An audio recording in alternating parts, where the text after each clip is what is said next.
Gentlemen, I want to share with you a sentence here that I'm reading in this book by Michael Focault, the History of Sexuality, Volume 1, page 109, in this section here titled The Deployment of Sexuality.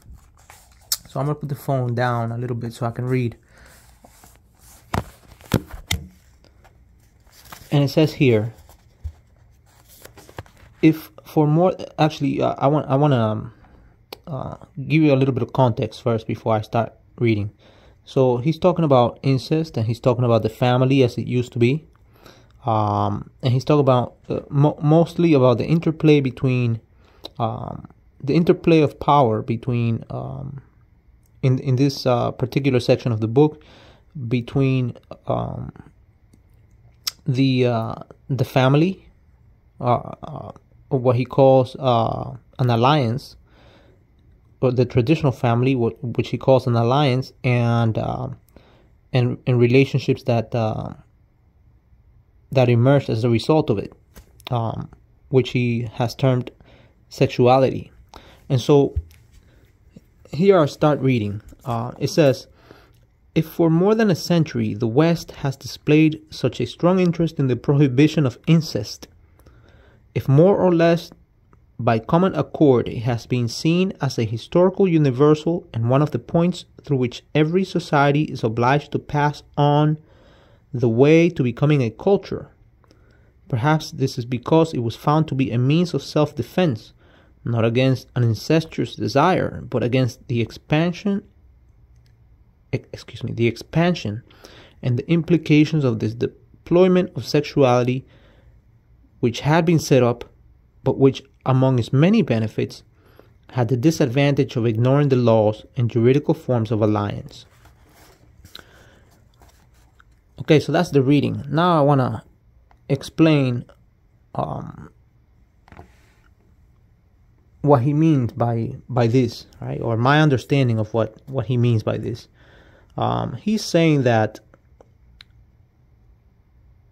within the family structure, within the traditional family structure, there was incest, right? And that this was normal, but that by normal I mean that it was common, right? That it was very common, it was very normal. He's saying that it was a way for families to unite. It was a way for families to be together. Now this is of course explosive, right? This is you know, for the modern mind, right? For the modern thinkers such as you and I, this is an explosive revelation. But he's saying that this was natural, that it was very common in traditional families, right? And that in order to save the law, that in order to save the legal system, the marriage, right, an end had to be put to it.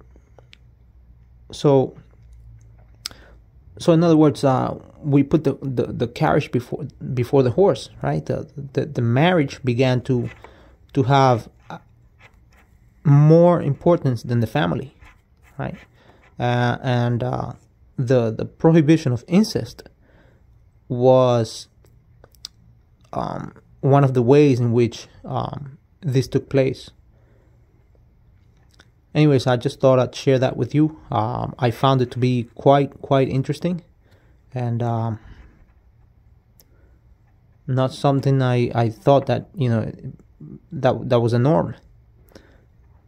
Thank you for watching. I'll catch you in the next video.